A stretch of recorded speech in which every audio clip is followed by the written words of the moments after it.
against because he just goes for 50-50s all day. All right. Thank you for being patient with us, guys. We are in there right now, starting the match up. Are you ready? Fight! Should be working this fireball. Oh, like we were saying earlier, the big threat right there is going to be that Zonk. Hey, he can sweep that zone if he blocks it, I believe. Oh, really? Yeah, Ryu with that quick sweep. Okay, or if he can't sweep it, he should be able to low 4 attack to low 4 fireball. Yeah. And right now, Haris playing really patient right now. Not really pushing Cody at all, just kind of waiting for something to punish. And now that Haris is in the corner, we're seeing a little more of an effort. He's really testing the patience of Cody right now. But that was the first risk Haris took all game. Oh, wow, and he's been on point with those reaction zonks.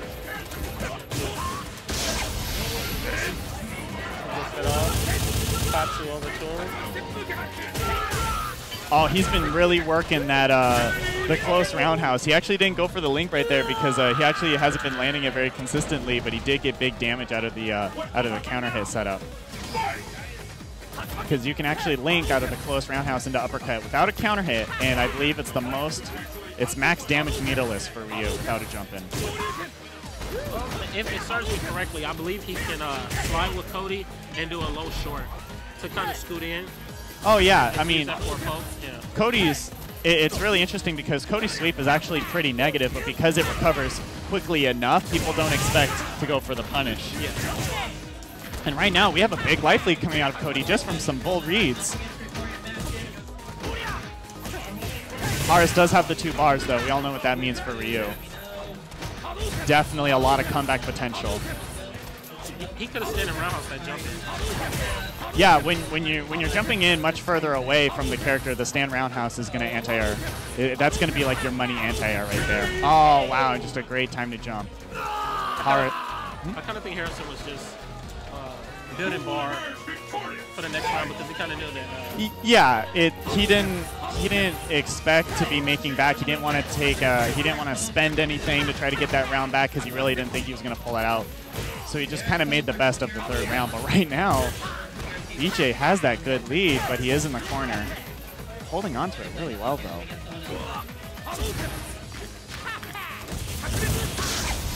All right, that's only half an ultra. It's not going to do a ton of damage, but it is going to even out the life a little bit.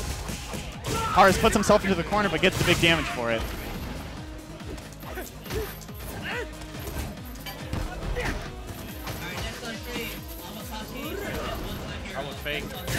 Oh, wow. Did that cross up? It did.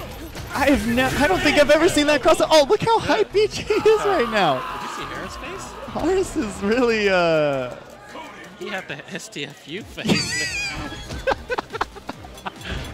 Like, oh wow. I mean, well, that last part of the round was really kind of a beating right there. Yeah.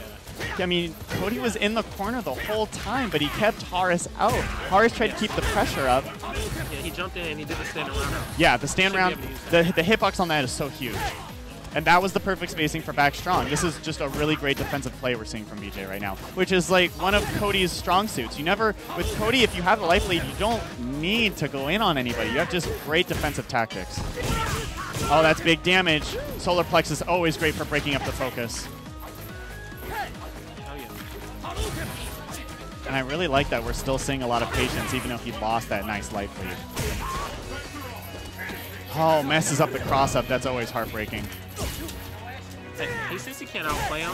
I believe as soon as he get a hard knockdown on him, he should kind of see if he likes the crouch tag, if he likes to press a button. Yeah. In between strings. He should just test that out because he hasn't been winning this fight. Right. And he has meter to take risks like that. Wow, he's got to find another way in. We're seeing that BJ's been really on point with his anti-airs. And look, right now we're seeing, we were seeing a little more of a low forward game, but then, oh, that's big right there. Oh, I would have liked if he just went for the raw ultra, but is it more damage if you go for full combo? Okay, I was going to say. Oh, that's, oh my goodness. I don't think he realizes how negative EX Zonk is. He should be able to sweep. I really do agree. I'm going to check the frames on that right now. I really wouldn't have expected Haris to not know something like that, because that's very pivotal in this matchup. But yeah, he was opting to go for a walk-up throw.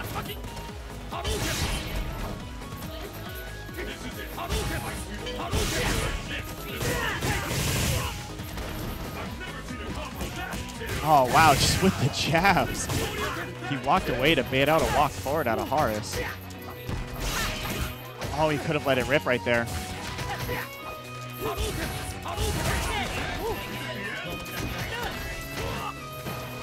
And Horace is really just on the ropes right now.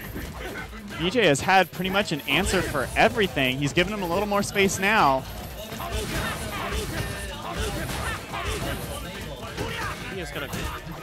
I like how BJ's, oh wow, big damage with the fierce uppercut out of the low forward. And there's the comeback. It's not gonna kill yet though. But Horace managing to get that life lead back. Oh, wow. Oh, that looked like it could have chipped, but he ends up getting the round, and now it's match point BJ. I really like, we're seeing these moments where BJ gets the life lead and he goes into this zero risk situation. He's jumping over he's neutral jumping fireballs. He's focusing. He's canceling out fireballs with his rocks. He has to sweep that. Yeah, we're not seeing guaranteed punishes out of Horace right now. And he's... He should have let that go, the low forward and the fireball after the first round. Right. Because that's been a huge amount of damage, and there's been a lot of corner carry out of that too. It's all been Horace coming to Cody the whole time. No fireballs at that. Yeah, exactly. Horace has a better fireball. It just seems like he's really intimidated by the zonks and the slides right now. See, that's the range he needs to be throwing fireballs. And he needs to fake them. Yeah, he needs to fake him. He needs to bait it out. He has to get more into his opponent's head. Oh, he had plenty of meter right there to really try to work his opponent. I guess he wants the super because cross-up Tatsu isn't something he's gone for, but this looks like potentially the end of the round. Yeah.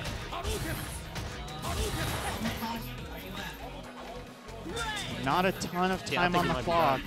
Yeah, and and he goes for that overhead that's never expected out of Cody. And the clock is ticking. Horace does have a ton of meter, but he's got to find a way in through the ground because he's no longer in a position. He wants him to jump over the fireball. Yeah, he wants him to jump over the fireball, but also BJ wants him to jump in. Oh no. And there it is right there. Wow. You know, he wanted Horace to jump at him because he knew, hey, if I get one more anti-air, that's the end of the round. You can't jump anymore. So he was just blocking a lot of fireballs. Horace, on the other hand, wanted him to jump over the fireball because he had every opportunity to uppercut FEDC Ultra. Yeah.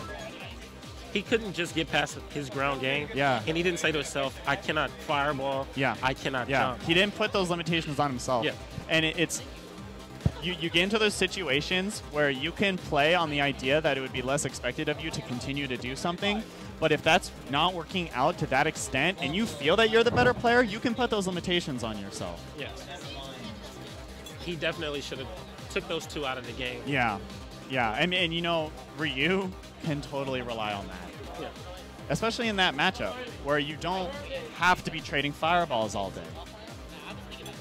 All right, so right now we have Almakashi versus one-time Hyro. It's going to be Gouken Boxer or Gouken Kami, I would imagine. I don't know if Leo's actually going to go for Boxer. Sometimes he opts to go for Kami while he stays in the winner's bracket. Okay, and, looks like I'm leaving, folks. All right, good luck in your match. Yes. And it looks like we're going to have Crack Bean on the mic. So I would guess we're going to see, I'm going to say we're going to have Kami Gouken. I don't think that Leo is a big fan of going against Gouken with Boxer. Really? I mean, how do you feel that matchup is? I don't mind it at all, actually. I mean, there is kind of a guessing game when you get up close, but the thing is, I think if you focus on being too close all the time, then that's when you get frustrated. Right. So if you have him on knockdown, all you need to do is develop the distance. Yeah. So that he can't throw or uppercut you. Limit the comebacks. Yeah. You eliminate the options on their wake up, but you still have control of the spacing, you know. And I think if he focuses more on that, then it shouldn't be a bad matchup. So I think he should stick the ball rock. But again, you know, it's it all boils down to your comfortability and then the style matchup. Maybe Amakashi's style might not be good for him, but right now he's picking Balrog, so I like this. So let's see what kind of approach he gets when he actually gets the knockdown. Is he going to be really aggressive and actually press something every single time he wakes up? Yeah. I mean, do you feel that Goken's taking really big risks from throwing fireballs? He takes some risks, relatively. I mean, the recovery off his fireballs are pretty good. Yeah, I was going to say, it doesn't seem like Goken kind of has this huge vulnerability. Well, we'll see how Leo actually... he is sticking with Boxer right now. Nice whip punish right there by Amakashi. He wasn't looking for that option select earlier. Yeah. Now that's something he's definitely going to think about, and that just eats the big focus right there. Yeah, just let it rip right there. And really setting the tone. I like that he chose to make that choice early. Oh, wow. I think he really wanted to go for something rather than walk up and sit down. Gutsy play right there. Going for the corner carry. Not a ton of damage on the Ultra. That's okay. This is what he needs to do, though. Oh! It looked like he went for the counter hit setup, but it looked like he went for it just a little too late. That initial play off of the corner was great until Goken got out. And oh, wow. Oh, no. Just dropping that guaranteed punish right there. That was all him all day. Drop plays by both players. Yeah, I mean, messing up the focus cancel after the Tatsu, that's huge because you just prevented the end of the round right there. But then messing that up, you just blew your 2 bars. Yeah. I feel like Leo was just playing it good, but there was just some bad execution errors. Absolutely. He's got to work that knockdown a little bit better, though. Like earlier, he was able to let Goken out, so this time the first play was good, the second play was not. See what he does here. Oh, he really wanted to get under, but wow, it looked like he just... Oh, wow, nice. Oh, wow. He really was looking for that turn punch, you could tell. So I say he could probably headbutt that, but... And that's going to be the end. Leo definitely could have headbutted that. He had the charge. I don't think it was... Yeah, the dive kick is not something that could beat out the headbutt. Yeah. I could not imagine a spacing where that wouldn't work out for a Boxer. Really missed opportunity right there. Yeah, I mean, and there's when you're reacting less to what your opponent's doing, you do get into the situations where you automatically high block and they just get the free pressure. Absolutely. Pressing that roundhouse again on that focus, you might want to consider pressing jabs when he's that close. This is looking a lot like a Kuma Boxer right now. Yeah, it is. Oh, wow, just a great fake with the focus right there from Amakashi. Amakashi just really running train on Leo. Yeah, right it just looks like he's doing just kind of what he feels like he wants to. There's no contesting right now. And he's really instinctively playing right now. There's not a lot of control. He's just kind of mauling. Which is something that Goken can't really stylistically do. He's a big character. You can hit him out of a lot of things. Absolutely. Oh my goodness! That's a rip again.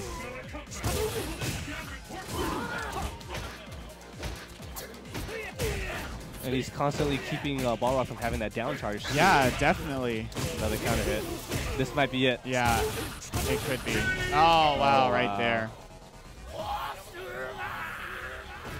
Rough game for Leo right there. Yeah, that was very rough. It just, I don't know if it's inexperience against Goken so much, or if he really tried to identify the matchup with Akuma, because I noticed that, you know, there was those opportunities where it's like, hey, Goken's more vulnerable in this situation than Akuma is. Yeah. And then he kind of played it like, nope, gotta block. And oh, geez, that's an opportunity missed right there. I think it was a combination of the both, actually. Oh, I'm sure, yeah. But he had those early rounds, but it was some big drops. Yeah, absolutely. So right now we're gonna have a kind of a similar. Oh, actually, Hyro didn't end up playing Goken, but now we have Boxer Blanca. This is Slampa against Hyro. Yeah. And how's the matchup nowadays? I think it's still in Balrog's favor. Yeah, it definitely is, and I'm not 100% sure on like how it's changed over time. But I definitely, talking to the Blancas that I play against, because when I messed around with Boxer for a few days, I was really trying to get like, hey, why is this bad? I don't feel it right now. Yeah. And they were kind of explaining it to me. Are you ready? So I don't think it's changed a lot. Okay. They still have a lot of complaints about it. And that makes me surprised that Hyro is going to opt to go for this when he can play Gouken. Yeah, same here. I'm really surprised with this because I still have not lost to a Blanca tournament. Ever. Really? Ever in the last 4 years. So I feel that it's still a bad matchup for Blanca. Yeah. Terrible matchup, actually. And yeah, just look at the life lead that Slampa is sitting on right now, and just look at the lack of options that it seems that Hyro has. But even if Hyro's going to get aggressive, it's still not in his favor. Yeah, exactly. Boxer has the big arms. I mean, Blanc has big arms too, but when you're being aggressive, that's less of an issue for Boxer. Exactly. He does have him in the corner, though, and I like how he kept him in the corner. I like how when Slampa is deciding to kind of contest Blanca that he's using the armor. He's making Hyro think, and he's forcing Hyro to do a couple of things that you normally don't want to do, but because Hyro is going for those arm. Ooh, wow, nice spears. Caught him walking forward. I like how there was a detection of frustration coming out of Slampa. And you can really see that when boxers, they go a little bit of a block string, walk back, and then they put the fist right in your face. Yeah. I always love that move. Oh, that's just an unfortunate play right there. Yeah. With the cross up, you got thrown after that. That's always heartbreaking. Yeah, dude, that's when like you mess up the cross up, yeah. Another standing fierce. Really good play right now by Slampa overall. Yeah, I mean, this is just extremely solid, and it's interesting to see because Slampa in a lot of matchups doesn't play like this, but he really knows this matchup to a T right now. He's playing this. He's picking his spots. I think this is the most impressive thing about Slampa playing this match right now. He's not overcommitting. He's not pressing too many buttons, so it's hard to predict and hard to try and really counter hit him. He's playing comfortably, but mentally, he's never thinking, hey, I can take a few more risks right now. It's always just that 100%, I am the wall. Yeah. He's also timing his jabs and timing his buttons. Yeah, it's not... Right there. Yeah, he's not spamming anything. Everything is very... It's planned out. Yeah, there's no whiffs. I like to point that out. And yeah, he didn't end up going for the super. I think that really would have finished him. I think my mic just went out. I can still hear you. Can you still hear me? I can still hear I you. can't hear me, but it's all good. All right. So, yeah, Blanc is going down. First match goes to Slampa. Yeah, in a very convincing fashion. I would not be surprised if we were to see Gouken, but... I would recommend that move. Oh, he's sticking to his guns.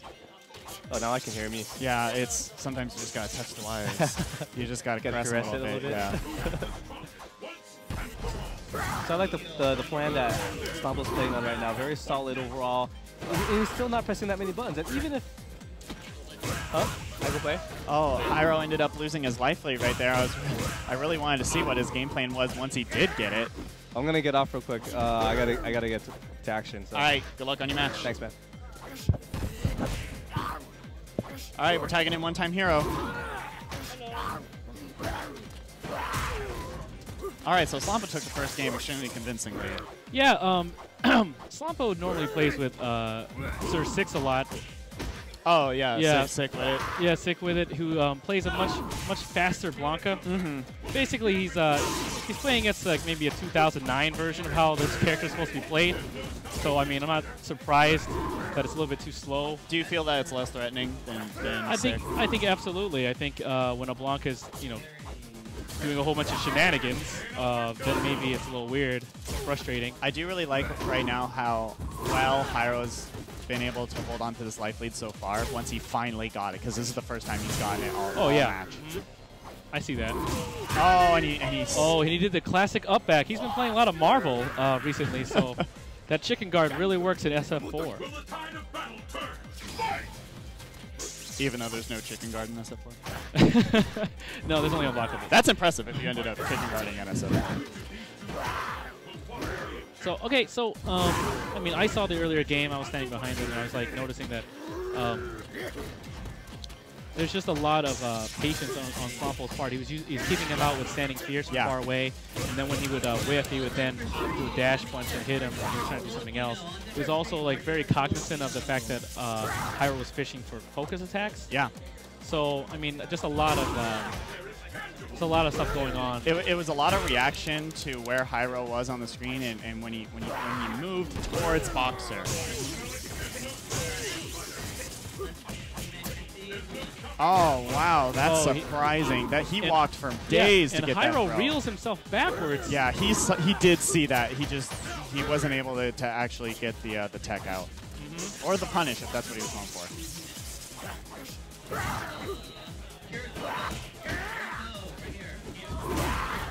Nice slide. And this is getting very tense right now. We're getting down to the wire. Well, Parker has a life lead, and he's well aware of that, so I really don't see him losing it. Unless... The fake Hyro cross up. drops a combo. But he ends up dropping that. Yeah, that was huge right there. He ended up getting the ambiguous setup. Ooh, almost wins the game. Yeah, here's the thing. That hop, you can jab Boxer out of it so effectively. You wanted to go for a meaty side, but ends up getting... Oh, God. And what Hyro would normally say is like a moth to the flame. Hyro was mashing crouch tech and all of his buttons, and he was able to defend against his button. Putting the electricity right in front of Boxer. Yeah, He can't walked do anything. right into it. So in my opinion, it looked like Parker had that round in the bag. All right, Parker gets that early life lead.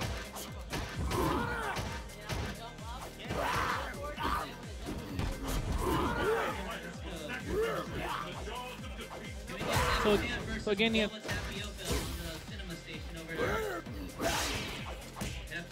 really like that focus forward.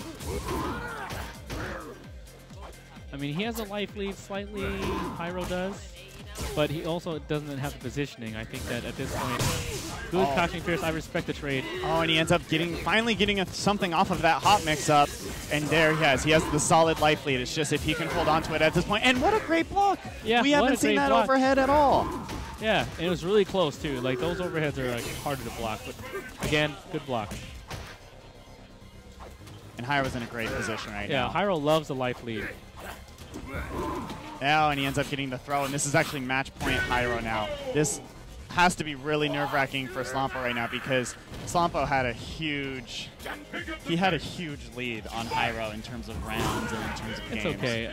I mean, honestly, it's anyone's game. He has the advantage. Yeah. As you can tell, Hyro's pressing fake buttons just now. Trying to get him to do another dash punch. I mean, that's honestly how he won the other round. It's just baiting a bunch of dash punches randomly, hitting a slide here and there, getting a throw, and then calling it the game. Now that he has a life lead. Oh, there you go. Nice standing fierce. Nice focus. See, I really like this. This is how Street Fighter's played. This is how it's supposed to play, this right? This is how men play this game. As you can tell, Hyro's old enough to know that one person has the life lead and the other one doesn't. So what we're looking at here is just like, okay, he can turtle out the life lead. Such great players like Justin Wong can turtle without the life lead anytime you want. That's pretty much should do it because we have 45 seconds. I mean, 45 seconds is a long time. Yeah, it's a lifetime, man. Yeah. And we're actually seeing a few jumps out of Slampa right now. You might see this now. It's like, okay, critical error here. He lost the positioning, and now he has him on the wall. Oh, nice anti-air. And notice how both players have full meter right now. Yeah, yeah. Any one hit can lead to big damage. Oh, and that could, big damage. If he had a dash forward, he could have done something early with that. Yep. So you might notice now it's okay to use meter. What's he gonna do? I respect that. Oh, that was interesting. Oh, he timer scans himself. Oh my God, he doesn't know about the 4 seconds of loading time. Slampa ends up getting a timeout. Oh my God! Because there wasn't enough time on the clock for him to get the damage. Remember he used the rainbow ball earlier? Yeah. If he didn't use that rainbow ball, which didn't actually lead to any, I think he got like a super would have less animation time. Then he would have had super. Yeah. No, super would have immediately killed him. Yeah, if he had super. But that was awesome. Awesome in one of the worst. Awesome if you like Street Fighter and chess and spelling bees. I really like. I really like the way this is going. The pace is perfect. Oh, wow. Eating up the focus life. Parker with a slight lead. Nice backdash. Basically challenging him, saying, hey, do you do option selects? Otherwise, I'm out of there. again, Parker has a life lead sitting on that center line. And here we are, back at the almost 45-second mark, just where we were last time, except now it's actually Slampa with the big life lead. Yeah. It's sizable. It's not huge, though. Oh, and he ends up hitting the limb. Oh, and he eats a lot of jabs.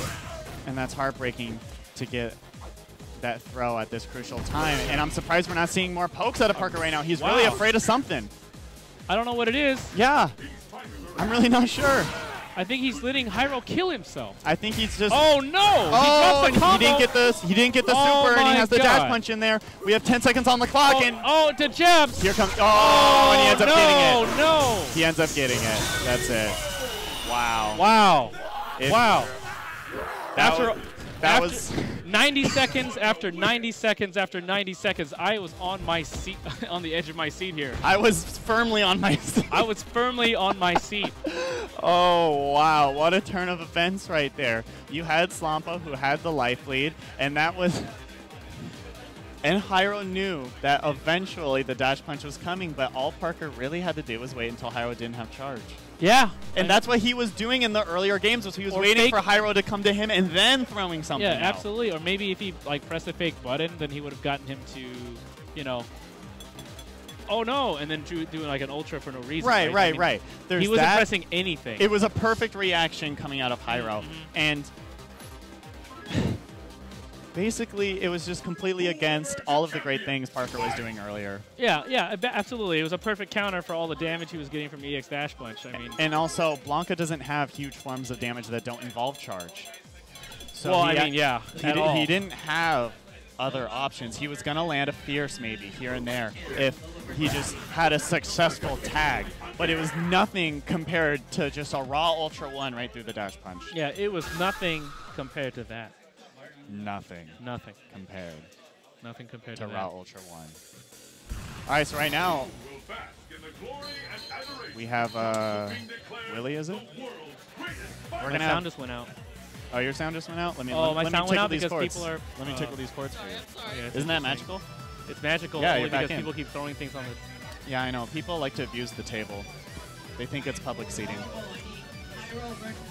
But anyways... yeah, I'm okay. Yeah, we're good. So we got Viper versus Ryu. Trying to find him in the bracket. So Willipino. This is Willipino versus Harji to God. So I would imagine that Harji is going to be extremely comfortable with this matchup because he fights Krizzle and he does well against Krizzle. He doesn't, beat Krizzle around, but he definitely has the matchup experience. Eric, with all due respect, I'm gonna disagree with you here. I like to think that all Vipers seem to play differently. Like, well, just because you do well against Krizzle, it unfortunately has nothing to do with how well you do against Wolf. Right. I mean, but that's true of any character in the game. I'm saying that Harji has experience against setups. Oh, yeah. And that's extremely important when you're going against this character specifically. Yeah, absolutely. She is full of them. Oh, wow. That jump-in setup. And right there. I think she messed up, probably. And talking to Willie earlier, he does a game that he's definitely less experienced in. He's much more experienced than Marvel. He definitely wants to learn more about Street Fighter. He feels that he's held back by the difficulty of his character right now. He's having a hard time with execution-wise, yeah. Yeah. I mean, a lot of these setups, like, they do the work themselves. Like that was supposed to be a flame kick. Right. And he's also playing it like a Shoto, kind of. I'm surprised we're not to see the special cancel right there. Oh, and he gets a little meter. Oh! Harji to God. Keeping it strong. Stay strong. So, yeah, I just wanted to bring to your attention. I like to think that if John Choi wins this... What happens? Nothing, actually. Okay. For our ranking battles, like, we have an update every week. Soon we'll have who actually is ahead. We'll get second and third because we do have prizes for first. Also Marvel. But yeah, again, back to the match. Definitely has that experience that you're seeing. And definitely a lot of confidence going for the non-cancelable uppercut. Yeah, that's that Daigo confidence. Yeah, the god confidence. What will happen now? Fight! And Harji working on having another super in his arsenal. So, I mean, okay, what adjustments do you think that Viper has to make at this point? I mean, obviously, like, defensively... It's execution. I'm not even going to... There's not a lot to say about the neutral game. There's not a lot to say about the mix-ups. It's execution 100% all day. That's what we're missing right now. He's looking for a low forward super, but I'd rather him just... Finish the round? Just finish him. Yeah. Oh, that looked guaranteed, wasn't it? That was a low forward opportunity. Yeah. Low forward and then there it is. Yeah, he was waiting for that all day. Yeah. He's on stream. He had the opportunity. I mean, with all that life lead and the clear skill advantage. Yeah. Harji takes it. Okay, so I just want to bring your attention to some stats we have here. El Cubano Loco wasn't able to make it. He's like tonight? Yeah. This tonight you won't be able to see the masked man. I actually saw him in the bracket. Did he call it in but get DQ'd? He actually had to call it in. Him and Kuro. Kurokiba's here though. He was here. That would lead me to believe that Marcos would be here. Yeah. Is he not? Watch out for right there. Here, I'll just look in the bracket. I'll see if he's beaten anybody. No, they had to take him out at last second. Oh, they did? Okay. Yeah, the reason why I mention it is because... Looks like I'm getting third. Oh my gosh. No, Marcos knocks me out of every tournament, I swear. Well, he said he was going to win. That's a compliment to Marcos. Kelvin's here. Kelvin had I'm actually going against Kelvin after my first round. Yeah, he did an impressive showing. For like the last few months. X Factor 1.3 especially because he took second coming from winners. Beating Long and then losing the Long. Twice. Getting infiltrationed in the grand finals. Yeah, absolutely. I mean, just looking at those people here, I mean, other heavy hitters like SSFIV. Yeah. He's here today. I think I saw Kaneda off stream. Yeah, I think he's here somewhere. Yeah. It's good of him to make it out to his own event. Yeah, absolutely. So yeah, here we also have Hooman. Hooman was able to take time off of work. Good job, Hooman. Taking time off of work. Time off of work. You made it. Yeah, Mr. Hard Work himself. And it's going to be the one and only G-Dragon versus Hudaman. It's going to be Guy versus Honda. These guys play a lot at Dragon Lounge. I think that's where I've seen pretty much all of their sets together. At Dragon Lounge? Yeah. I don't think I've seen them in tournament, though. I'm not sure. I mean, I haven't seen Yu Pop, Jeff Yoon is often at Dragon Lounge. G-Dragon. His name is G-Dragon now? G-Dragon. Is it really G-Dragon? Yeah.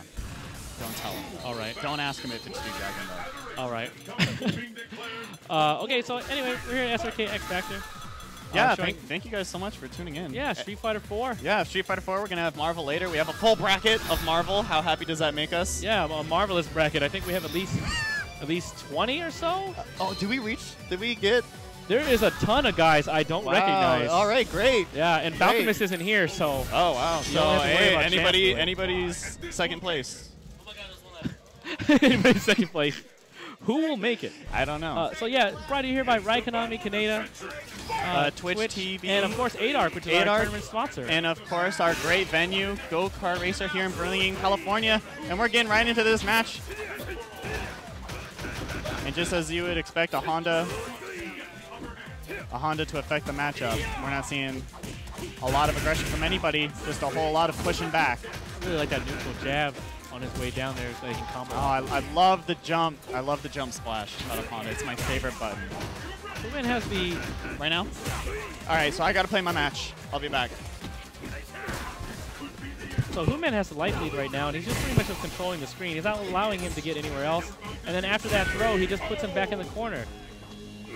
What a great decision by Hooman. Pick up the pace. Fight! Okay, so Jeff takes an early life lead, trying to play footsies with that standing medium kick.